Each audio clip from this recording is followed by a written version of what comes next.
The first hint came on a Tuesday morning in March. I was making breakfast, scrambled eggs, toast, coffee, when Sloan walked into my kitchen without knocking. She'd been doing that more often lately, treating my house like an extension of hers. "Dawn, we need to talk." I looked up from the stove. My daughter-in-law stood in the doorway wearing yoga pants and an expression I'd learned to recognize over the past 6 years. The one that meant she wanted something and was preparing to make it sound reasonable. "Morning, Sloan. Coffee?" "No, thanks. This won't take long." She sat at my kitchen table, the same table where Ramona and I had eaten breakfast for 38 years. "Garrett and I have been discussing your living situation." I turned off the burner. "My living situation? You've been alone in this house for 2 years now, since Ramona passed. That's a long time to be by yourself at your age." "I'm 68, not 98. "I know, but this house is huge. 4 bedrooms, 3 bathrooms, that big yard. It's too much for one person to maintain. And honestly, Don, it's not good for you to be isolated like this." I poured myself coffee, didn't offer her any again. "I'm not isolated. Quentin's next door. My chess club meets twice a week. I volunteer at the library on Thursdays. That's not the same as having family around, which is why Garrett and I think you should consider moving in with us." There it was, the ask, wrapped in concern but really about something else entirely. "Move in with you, just temporarily, until we figure out a long-term solution. We have that guest room on the first floor. It would be perfect. You'd be close to the boys, have company for meals, not have to worry about home maintenance." "What's the long-term solution?" Sloan straightened in her chair. "Well, there are some wonderful assisted living communities in the area, places with activities and medical staff on site. Much better than being alone in a house this size. Assisted living, at 68, it's not what it used to be, Don. These places are like resorts now. You'd have your own apartment, social opportunities." "I have social opportunities. I have a home, my home. The one Ramona and I bought in the one where we raised Garrett, where every room has memories I'm not ready to leave. I understand it's emotional, but we have to be practical. This house is worth at least $400,000 in the current market. That money could fund a very comfortable retirement for you." "I already have a comfortable retirement, and help Garrett with his business expansion. He's been trying to open that second location for 3 years. The equity in this house could make that happen." And there was the real reason. Not concern for my well-being, not worry about me being alone. Money. My house represented capital they wanted access to. "So you want me to sell my home to fund Garrett's business?" It's not like that. We're thinking about what's best for everyone. You'd be taken care of. The boys would benefit from a stronger financial situation. Garrett could finally grow his company. "Did Garrett send you here to ask me this?" Sloan's expression flickered. "We discussed it together, but he thought it might be better coming from me. Less pressure. Tell Garrett if he wants to ask me to give up my home, he can do it himself, man to man, not send his wife to soften me up." "Don, you're being unreasonable." "I'm being unreasonable. You walked into my house without knocking at 8 in the morning to tell me I should sell the home I've lived in for 37 years so your husband can open a second gym location. It's not just a gym, it's a wellness center. Get out. Don, out. Now. And next time, knock before you enter my house." She left without another word. I stood in my kitchen, eggs cold on the plate, coffee bitter in my mouth, and felt something shift. This wasn't gonna stop. Sloan had made her play. Now she'd wait, regroup, try a different angle. I called Ezra Caldwell. We'd gone to high school together, stayed friends through decades of life. He'd sold me this house back in '87, sold Garrett and Sloan theirs 3 years ago when they moved to Asheville from Charlotte. "Ezra, I need your professional opinion on something. Shoot, if someone was pressuring me to sell my house, what would you tell me to do?" "Who's pressuring you?" "Sloan, Garrett's wife. She wants me in assisted living so they can use the equity from my house for his business." Long silence. "Jesus, Don, that's cold." "That's what I thought. So what's my move?" Depends. You planning to sell? Absolutely not. Then you need to make that crystal clear. Document everything, every conversation, every pressure tactic. If this escalates, you'll want proof. It's family, Ezra. I don't want to treat them like adversaries. They're already treating you like one. You're just catching up. We hung up.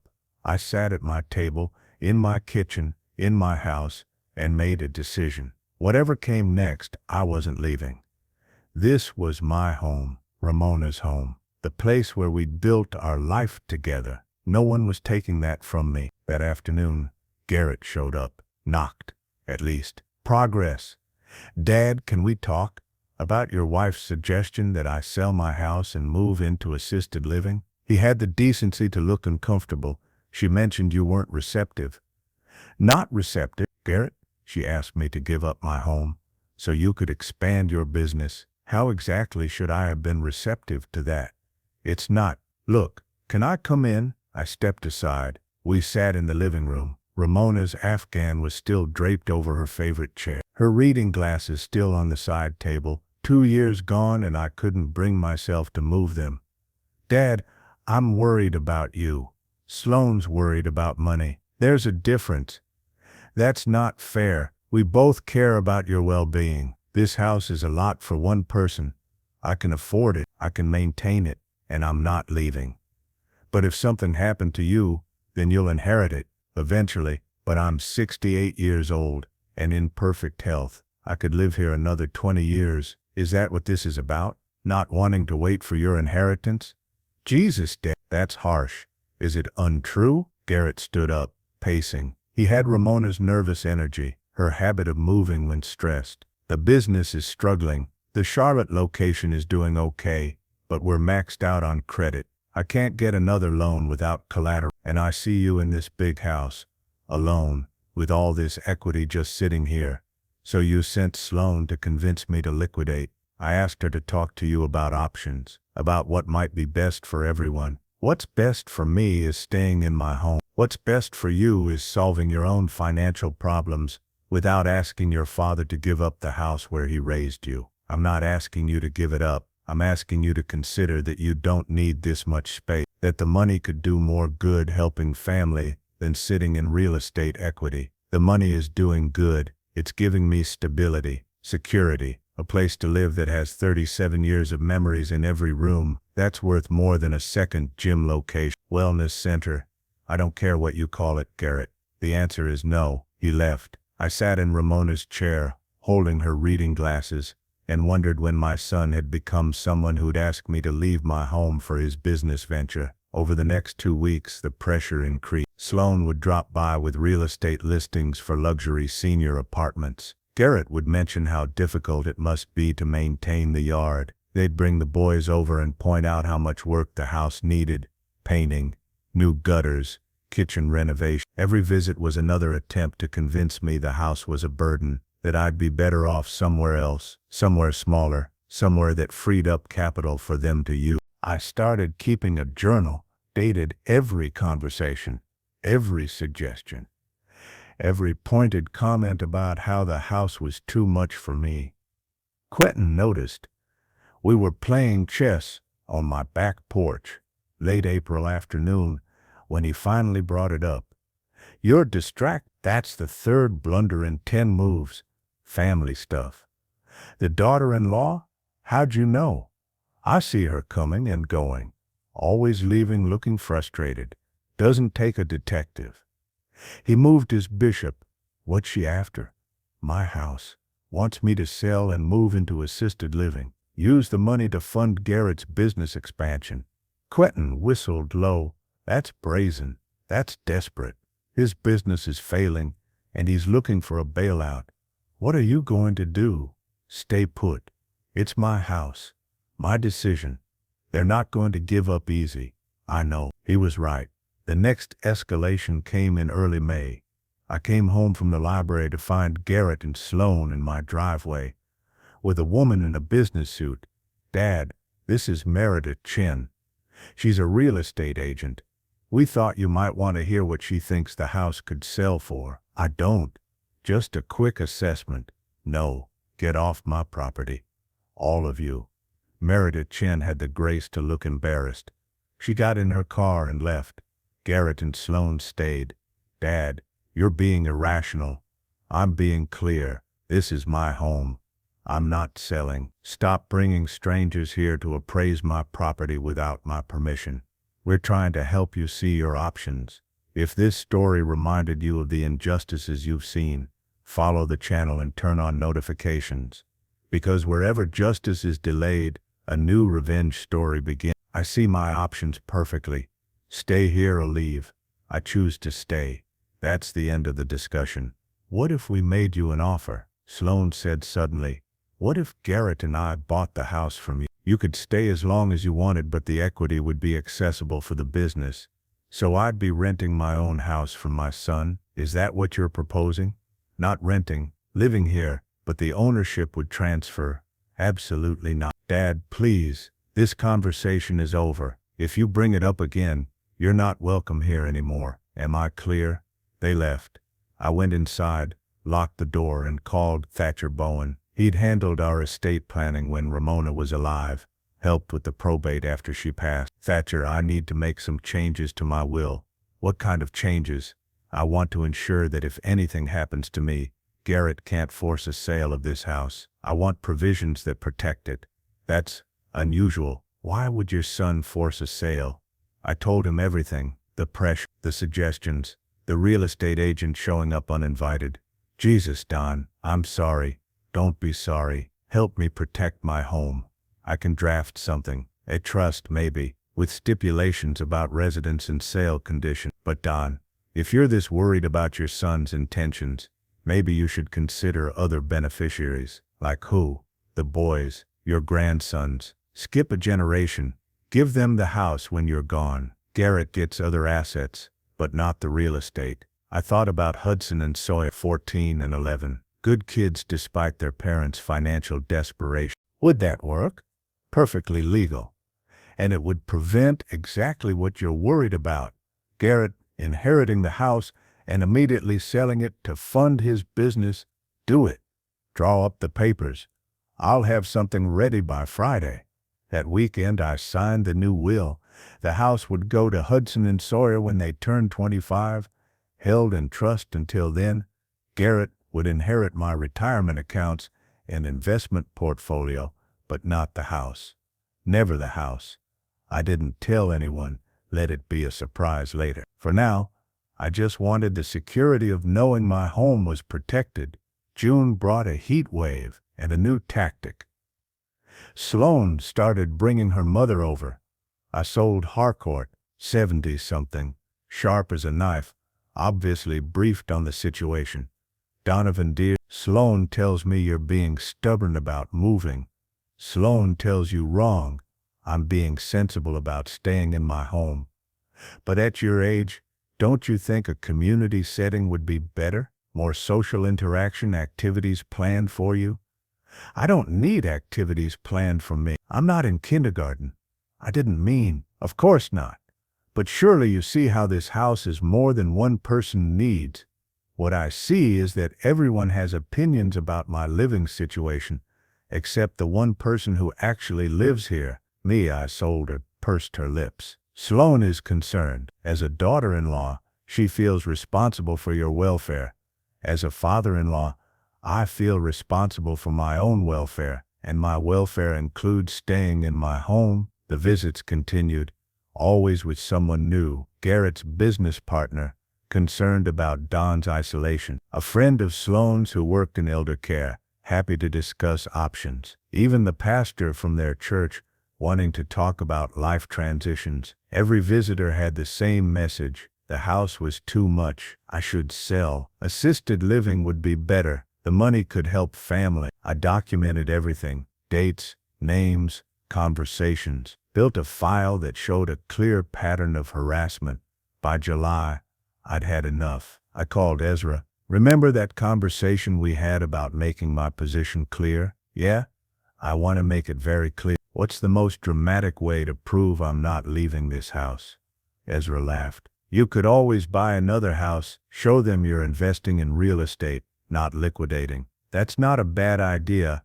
I was joking, Don. I'm not. What's available in my neighborhood? You're serious? Completely. I want to send a message. What's available nearby? Let me check. Keyboard clicking. Holy shit. The Brennan place. Directly across the street from you. Just hit the market yesterday. I looked out my front window. The Brennan house. Large, colonial, beautiful porch. 3-bedroom with a 2-car garage. Janet and Paul Brennan had moved to Florida last month. I'd watched the moving truck pack them up. How much? $350. Below market because they want a quick sale. I had $400,000 in readily accessible investments. Money Ramona and I had saved for retirement, for travel, for emergencies. This qualified as an emergency. Make an offer. $325. Cash. Close in 30 days. Don, are you insane? You're gonna buy a house across the street from your own house. That's exactly what I'm going to do. And Ezra, make sure Garrett and Sloan hear about it. Let them know their pressure campaign just cost them any chance of ever getting equity from my estate. You're sure about this? Never been more sure of anything. All right, let's do it.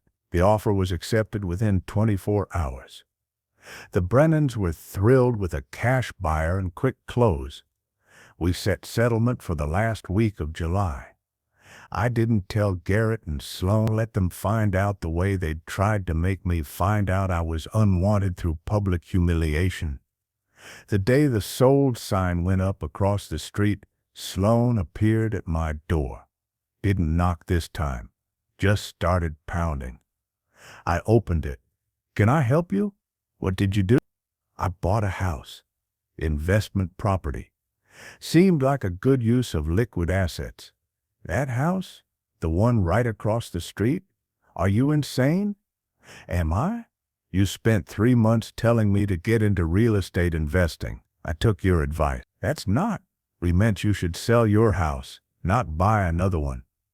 Funny, I distinctly remember you saying my money could do more good if I invested it wisely, so I invested it.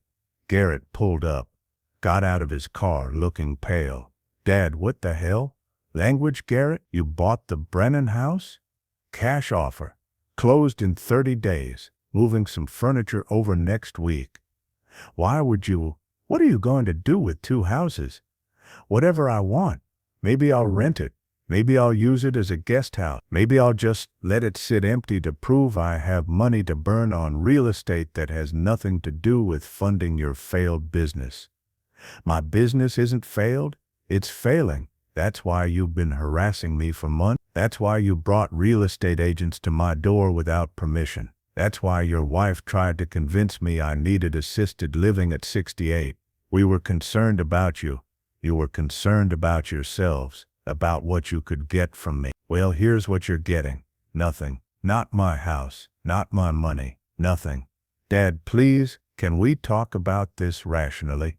I tried talking rationally. For 3 months. You didn't want to hear it, so now I'm showing you I'm 68 years old, in perfect health, with enough money to buy houses on a whim just to prove a point. I don't need assisted living. I don't need your help, and I definitely don't need to fund your business expansion. Sloan's face had gone red. You're being spiteful. I'm being clear. This is what happens when you push someone too far. They push back, and I just pushed back. With $325,000. That money could have saved our business. Your business, not mine. Your problem, not mine. Your debt, not mine. And now, thanks to your months of harassment, I've made damn sure you'll never see a penny of my estate. What does that mean? Garrett asked quietly. It means I changed my will. The house doesn't go to you anymore. Neither does any real estate I own. You'll get the retirement account. That's it. Everything else goes to Hudson and Sawyer when they turn 25. You're cutting me out of your will. I'm protecting my assets from being immediately sold to cover your bad business decisions. If you want to leave something to your sons, you'll have to earn it yourself. I closed the door, locked it, watched through the window as they stood in my driveway having what looked like a very heated discussion. My phone rang within the hour. Hudson, Grandpa, Mom says you bought a house across the street. Is that true? It's true. That's so cool. Can I see it? Once we close and I get the keys, absolutely. Why'd you buy it? Because it was a good investment, and because I wanted to prove a point to your parents. What point? That I'm not ready to be put out to pasture just yet. Hudson laughed. Mom's really mad. I imagine she is. Dad's in his office with the door closed. I think he's crying. That stopped me. Garrett, crying. Over the house. Over the money. Over whatever financial pressure he was under that I didn't fully understand. For a moment I felt guilty. Then I remembered 3 months of harassment. 3 months of being told my home was too much for me. 3 months of having my choices questioned and my independence undermined. No, I'd made the right call. Hudson, you and Sawyer want to help me move some furniture next weekend? Really? Really, I could use some strong young backs. Awesome. I'll tell Sawyer. He hung up. I sat in my living room, in the house I'd protected, looking across the street at the house I'd bought to prove a point. Ramona would have thought I was crazy, but she also would have understood. She'd never let anyone push her around, never let anyone make decisions for her that she could make herself. I was just following her example. The next week the harassment stopped, completely. No visits from Sloan, no calls from Garrett, no helpful friends showing up with assisted living brochures. Just silence. Quentin came over with a bottle of scotch. Heard you made quite the statement? You could say that. $325 cash. That's not a statement, Don. That's a declaration of war. They fired the first shot. I just fired back with money instead of words. Fair enough. He poured 2 glasses. What are you actually going to do with that house? Haven't decided. Maybe rent it to young families. Maybe use it as a workshop. Maybe just keep it empty to remind Garrett that I have resources he doesn't control. That's cold. So is trying to convince your father he needs assisted living so you can raid his equity? We drank in comfortable silence. Outside the sun set over Riverside Heights, over my house, over the house I'd just bought, over a neighborhood where everyone now knew exactly what kind of man Donovan Kirkland was. The kind who fought back, the kind who didn't go quietly, the kind who bought houses across the street just to prove a point. I could live with that reputation. August brought a surprise, not from Garrett or Sloan. They were still maintaining their silence, but from Hudson. He showed up on a Saturday morning with Sawyer in tow, both carrying backpacks and looking nervous. Grandpa, can we talk to you? Without telling Mom and Dad, I opened the door wider. Come in. We sat in the living room. Hudson, 14 and already taller than me, fidgeted with his phone. Sawyer, 11 with Ramona's eyes, stared at his shoes. What's going on? Hudson took a breath. We heard what Mom and Dad were doing, trying to make you sell your house. We didn't know until after you bought the other one. Then we heard them fighting about it. What kind of fighting? Bad fighting. Dad said you had every right to spend your money however you wanted. Mom said you were being vindictive. Dad said maybe they shouldn't have pushed so hard. Mom said the business was going to fail and it would be Dad's fault for not doing whatever it took. I closed my eyes. This was exactly what I'd been afraid of. Collateral damage to the boys. I'm sorry you heard that. It's not your fault, Sawyer said quietly. Mom was wrong. This is your house. You should get to stay here. Thank you, buddy. But Grandpa, Hudson leaned forward. Is the business really going to fail? Are we going to lose our house? And there it was, the real fear underneath everything. Not about me, about them.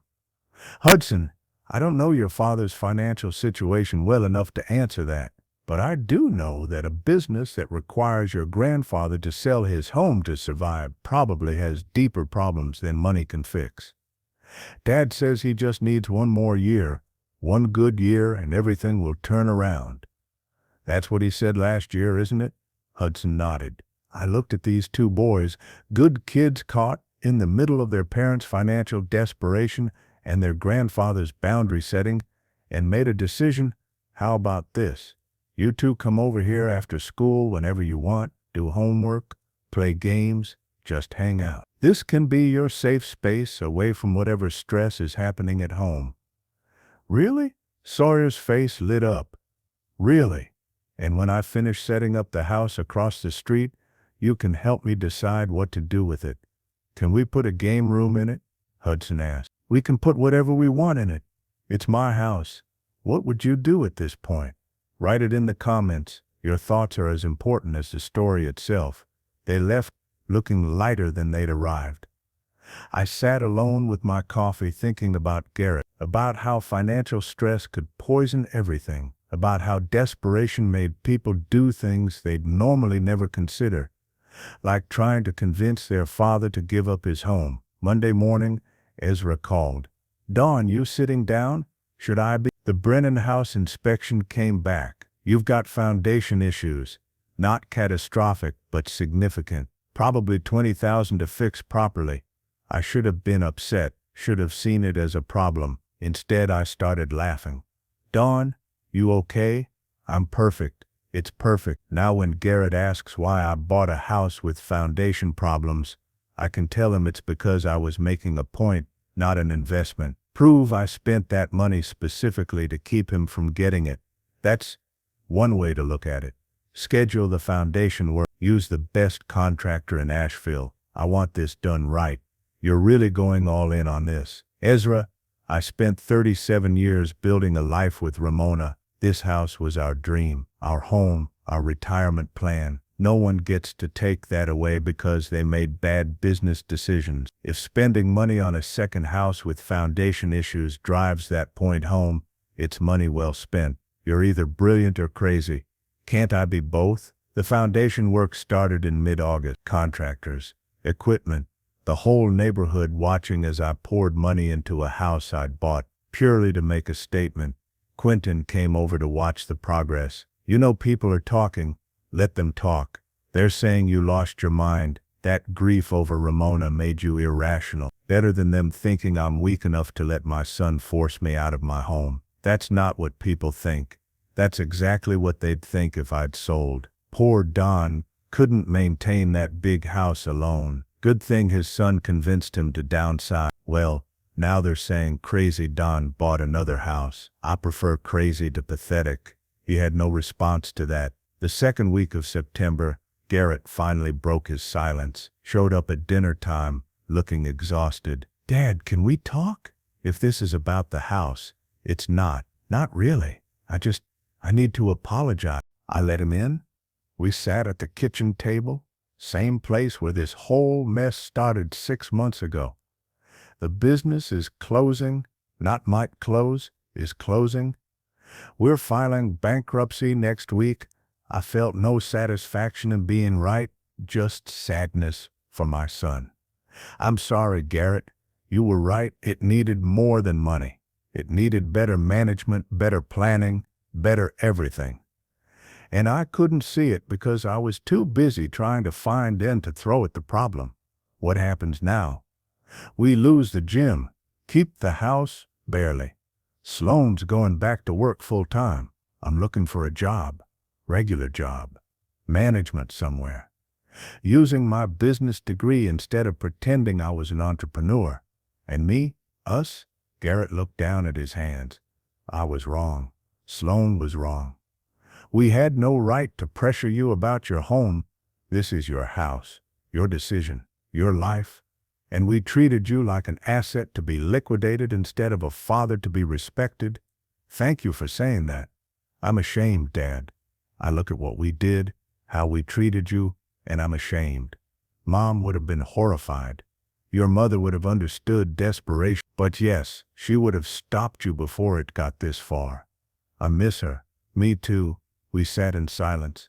Two men grieving the same woman, dealing with the aftermath of decisions made in desperation. For what it's worth, Garrett said finally, I understand why you changed your will. Hudson told me, and you're right. I would have sold this house immediately to cover business debts. You protected it the only way you could. The house goes to the boys when they're 25. You'll still inherit everything else.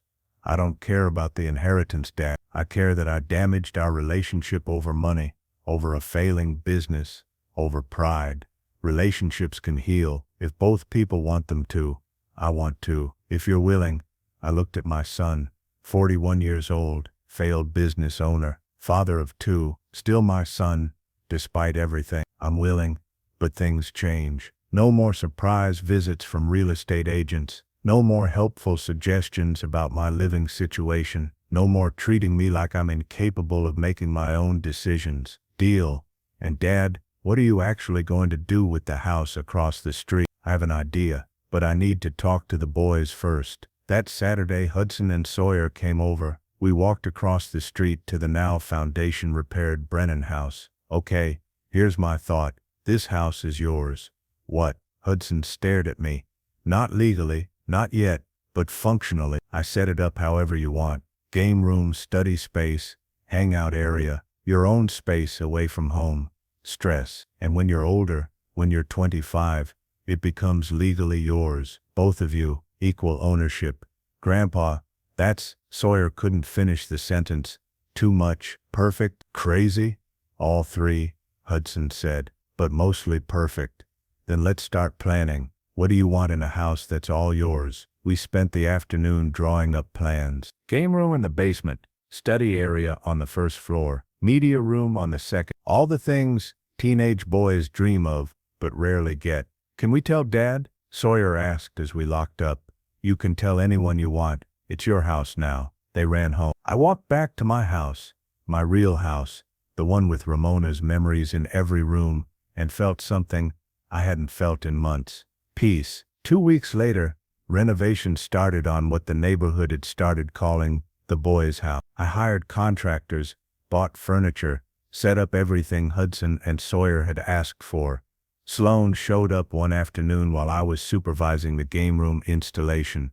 Don, can we talk? We sat on the front porch of the boys' house. She looked different, thinner, tired, like someone who'd been through a crisis and come out the other side changed. I owe you an apology, a real one, not just words. I was scared. The business was failing. We were drowning in debt, and I panicked. I saw your house as a solution instead of seeing you as a person, and that was wrong. Thank you for saying that. Garrett told me what you're doing with this house, for Hudson and Sawyer. That's incredibly generous. They're good kids. They deserve a space that's theirs. And this way, they learn about property ownership early, responsibility, maintenance, all the things I tried to teach Garrett. She flinched at that. He's looking for work, real work, management positions, using his degree. How are you doing? Better than I was. Scared, but in a clearer way. Before I was scared and frantic. Now I'm scared but focused. Does that make sense? Perfect sense. I went back to nursing, full-time at the hospital. It's good to be working again. Good to be contributing instead of just spending. What about the boys? They're okay. Better than okay. Actually, having this place, knowing it's theirs, has given them something to look forward to instead of just worrying about whether we'll lose our house. You're not going to lose your house. How do you know? Because if it comes to that, I'll pay off your mortgage. Not for Garrett, for Hudson and Sawyer. Boys need stability, a home base. I can provide that. Sloan started crying. After everything we did to you, why would you do that? Subscribe and stay tuned so you don't miss any true revenge stories. Sometimes, even silence is the strongest form of revenge. Because they're my grandsons. Because family takes care of family. Because someone needs to show them what unconditional love looks like. And apparently it's going to be me. She left still crying. I stayed on the porch watching contractors work, thinking about how situations evolve, how people change, how forgiveness doesn't mean forgetting, but it does mean moving forward. October brought the grand opening of the boys' house. We had a party, small, just Garrett's family, Quinnan, Ezra, a few of Hudson and Sawyer's friends. Hudson gave a speech, 14 years old, standing in the house that would someday be his, talking about his crazy grandfather who bought property to prove a point. Grandpa taught me that you don't have to accept other people's plans for your life, that you can push back, that you can set boundaries, and sometimes the best way to set a boundary is to spend $325,000 on a house across the street. Everyone laughed. Even Garrett, who'd learned that lesson the hardest way possible. We ate pizza, played games in the new game room, watched movies in the media room, acted like a family that hadn't spent 6 months in a bitter standoff over real estate and equity. That night, after everyone left, I sat on my porch, my original porch on my original house, and called it a success. Not the situation, not the path we'd taken to get here, but the ending. The resolution, the fact that we'd all survived intact and maybe even stronger. Quentin came over with whiskey. You pulled it off. What? The impossible. You set a boundary, defended it aggressively, and still managed to salvage the relationship. That's rare, is it? Or is it just that most people give up too soon? Maybe, but most people don't buy houses across the street to prove a point. Most people don't have daughters-in-law trying to force them into assisted living. We drank in comfortable silence across the street. Lights glowed in the boys' house. My house, my statement, my proof that 68 wasn't too old to fight back. November brought Thanksgiving, first one since the whole mess started. Sloan called a week before. Dawn, would you like to host Thanksgiving at your house? The real house, not the boys' house, like you and Ramona used to do. I'd like that very much.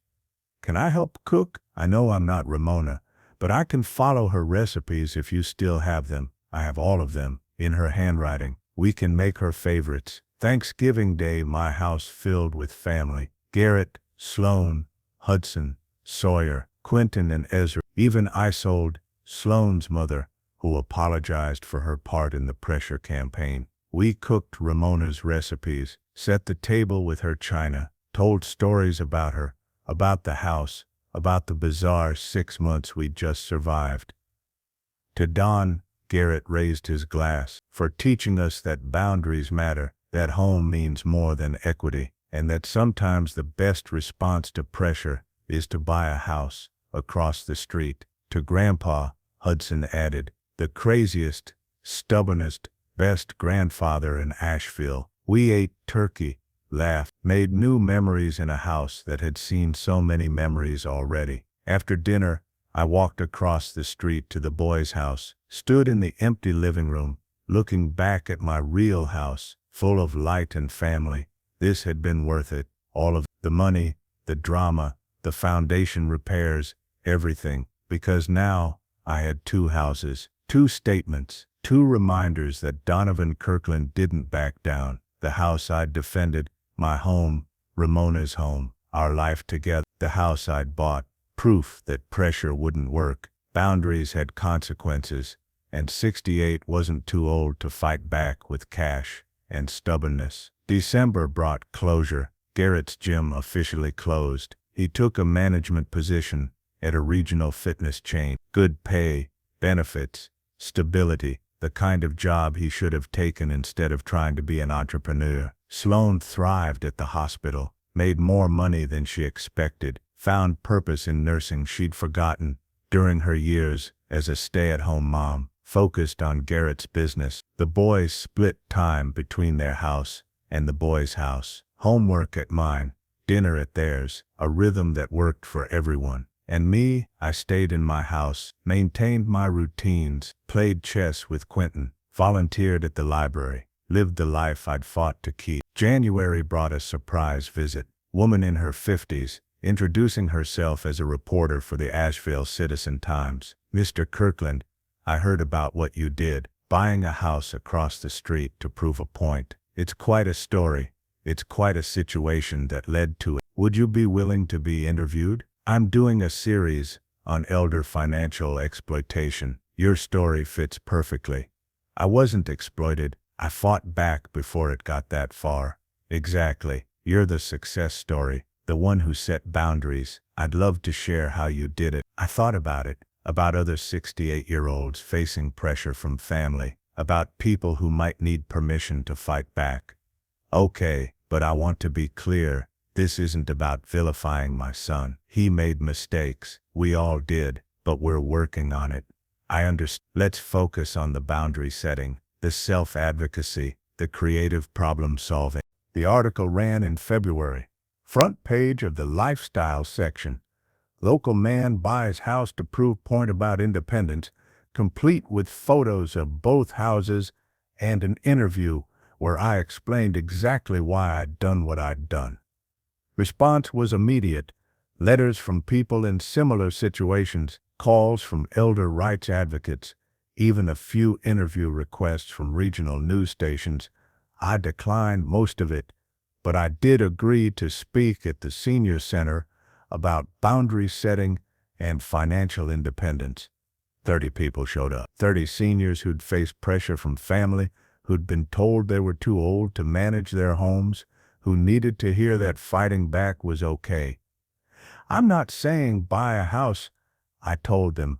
That was my specific response to my specific situation. But I am saying this. You have a right to your home, your money, your decisions, and if family can't respect that, you have a right to defend it. Afterwards, people lined up to talk, to share their stories, to ask advice, to thank me for saying out loud what they'd been feeling. That's when I knew I'd made the right choice. Not just for me, for everyone who needed to see that 68 wasn't too old to fight, that boundaries mattered at any age, that home was worth defending. March brought the one-year anniversary of Sloane's first conversation in my kitchen, the one where she'd suggested I sell my home. I marked it privately. No celebration, no announcement, just a quiet acknowledgement that I'd survived a year of pressure and come out stronger. Garrett stopped by that evening. You know what day it is? I do. I'm sorry for all of it, for starting this. We don't need to keep apologizing. We're past it. Are we? Really? I looked at my son. He'd aged this year, lost weight, gained gray hair, developed lines around his eyes that hadn't been there before. Financial stress and failure had marked him physically, but he'd also grown, matured, learned lessons that success never would have taught him. Yes, we're past it. We're building something new, better, maybe, more honest. Definitely. I drive by that house every day, the one you bought, and I think about how far you were willing to go to defend your boundaries. That's powerful, Dad. It wasn't about power, it was about principle. Same thing, sometimes. He left. I sat on my porch, watching lights come on across the street in the boys' house. Hudson and Sawyer were there tonight, having a sleepover with friends, using the space I'd given them, building memories in a house that started as a statement but became something more. April brought spring, and renovation news. The house across the street, the boys' house, had increased in value. The foundation work, the updates, the improvements had added equity. Ezra called with the assessment. Dawn, that house is now worth $420,000. You made $95,000 in less than a year. That's not why I bought it. I know, but it's still a hell of a return on a spite purchase. I laughed, because he was right. I'd bought the house to prove a point and accidentally made a great investment. The boys will be pleased. When it's theirs in 11 years, they'll have significant equity. You're really giving it to them? That was always the plan. This house goes to them when I die. That house goes to them when they turn 25. Either way, they're set. Garrett gets my retirement accounts and investments. Still significant, but the real estate stays with the boys. He's okay with that. He's the one who suggested it, said he didn't trust himself with property anymore. Wanted Hudson and Sawyer to have security he couldn't provide. That's what growth looked like. Garrett, acknowledging his weaknesses and planning around them, making sure his sons had what he couldn't give them, accepting help from the father he'd tried to exploit. May brought Mother's Day, the first one where I didn't spend the entire day grieving Ramona. Instead, Hudson and Sawyer made me breakfast, said they were celebrating Grandpa Day, since I was filling both roles now. We ate pancakes, looked through photo albums, told stories about Ramona, their grandmother they barely remembered, but who'd have loved them fierce. Grandpa, Sawyer asked, did you really buy that house just to make a point? I did. Was it worth it? Every penny. Would you do it again? I thought about that, about the money, the drama, the family tension, about the year of conflict, and the resolution on the other side. In a heartbeat, because the alternative was losing this house, losing my home, losing my independence, and that wasn't acceptable.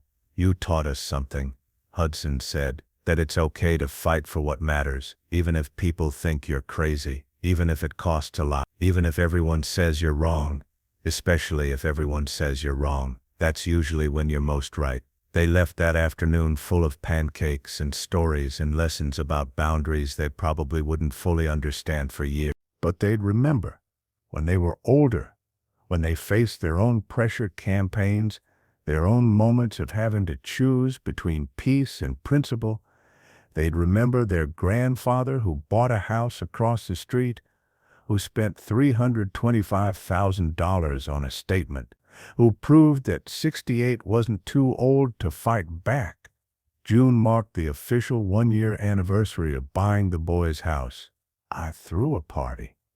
Small gathering in the backyard between both houses, literally standing on the property line between my statement and my home. "Speech," Quentin called out. I stood up, looking at the assembled group, family, friends, neighbors who'd watched this entire saga unfold. 1 year ago, I made what everyone thought was a crazy decision. I bought a house I didn't need to prove a point I shouldn't have had to make. And you know what? I'd do it again. Here, Ezra raised his glass. But this isn't really about the house.